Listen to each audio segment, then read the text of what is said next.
বন্ধুরা, শিবানী রান্নাঘরে আপনাদের সবাইকে স্বাগত জানিয়ে আজকে শুরু করছি নতুন একটা রেসিপি। আমার রেসিপির নাম বাটার চিকেন।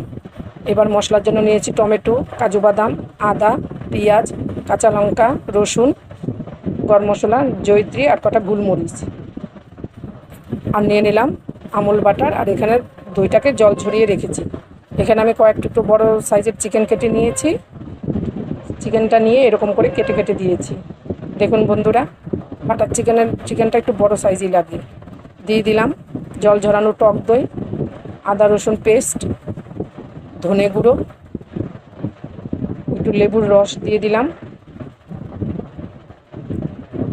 গরম মশলার গুঁড়ো, কালারের জন্য দিয়ে দিলাম একটু কাশ্মীরি লঙ্কার গুঁড়ো আর হলুদ আর লবণ।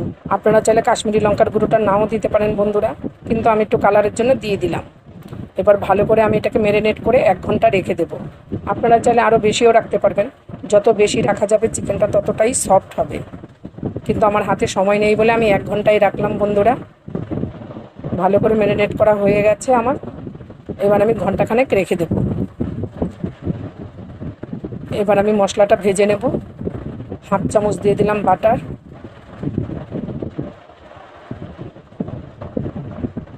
বাটারটা ভালো করে মিশিয়ে নিয়ে এবার দিয়ে দেব কুচানো পেঁয়াজ,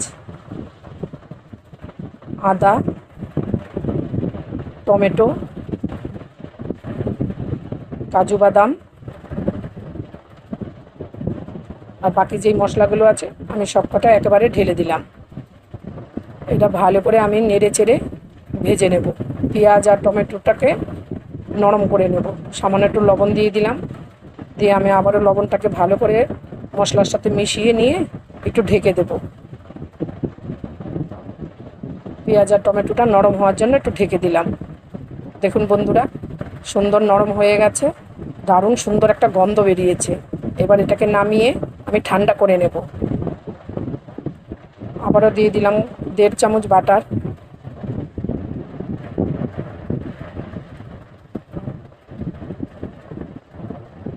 বাটারটা মিশিয়ে নিলাম। আমার 1 ঘন্টা হয়ে গেছে। এবারে ম্যারিনেট করা চিকেনটাকে আমি ভেজে নেব। আমি এই গ্যাসটাকে আমি হাই ফ্লেমে রেখে চিকেনটা ভেজে নেব। মিডিয়াম টু লো কিছুতেই করা যাবে না, তাহলে চিকেন থেকে জল ছেড়ে দেবে বন্ধুরা। আমি গ্যাসটাকে হাই ফ্লেমে রেখে উল্টিয়ে পাল্টিয়ে চিকেনটাকে ভেজে নেব।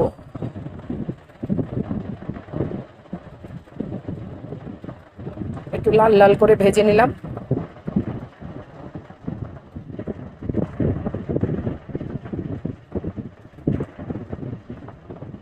ভালো করে আমি উল্টিয়ে দিচ্ছি বন্ধুরা।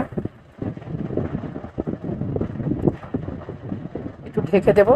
5 মিনিট পরে ঢাকনাটা তুলে দেখি, দেখুন অনেকটাই হয়ে তেল ছেড়ে দিয়েছে। এর মধ্যে কোনো রকম জল দেওয়া যাবে না। গ্যাসের ফ্লেমটা হাই রেখেই ভাজতে হবে। চিকেন ম্যারিনেট করার পাত্রের মধ্যে যে গ্রেভিটা ছিল, ওই গ্রেভিটা দিয়ে চিকেনটাকে আমি আরও ভালো করে ভেজে নেব। দেখুন বন্ধুরা, আমার চিকেনটা 1 পিঠ করে লাল হয়ে গেছে। এবার আমি আরেক পিঠে উল্টে দেব।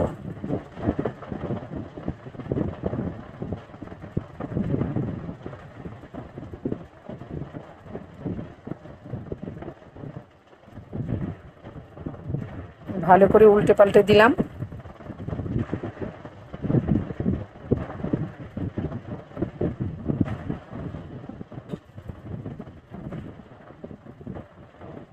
দেখুন আমার চিকেনটা ভাজা হয়ে গেছে। এবার আমি নামিয়ে নেব।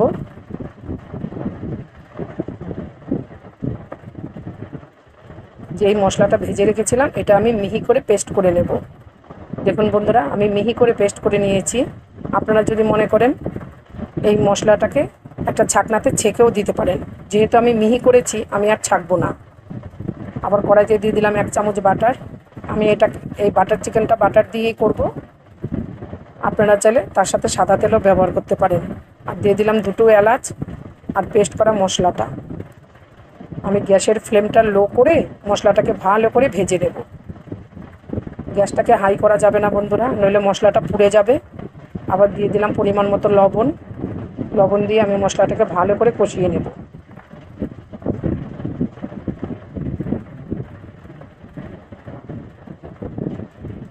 দেখুন বন্ধুরা, মশলাটা আমার কষানো হয়ে গেছে। এবার ভেজে রাখা চিকেনটাকে দিয়ে দিলাম। এবার চিকেনের সাথে মশলাটাকে আমি ভালো করে মিশিয়ে নেব। উল্টিয়ে পাল্টিয়ে ভালো করে মিশিয়ে নিচ্ছি। এই রেসিপিটা আপনাদের কার কাছে কেমন লাগবে আমাকে কমেন্ট করে জানাবেন বন্ধুরা। যেই পাত্রে চিকেনটা ভেজে রেখেছিলাম ওই পাত্রের মধ্যে একটু চিকেনের তেল ছিল, তার মধ্যে একটু জল দিয়ে আমি ঢেলে দিলাম। হাত দিয়ে ডলে একটু কাসুরি মেথি দিয়ে দিলাম। আর আমুল বাটারের ফ্রেশ ক্রিমটা একটু দিয়ে দিচ্ছি।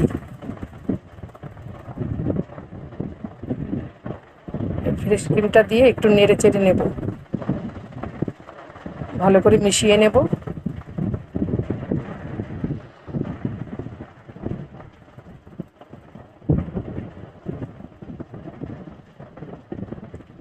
তারপরে দিয়ে দেবো একটু গরম মশলা।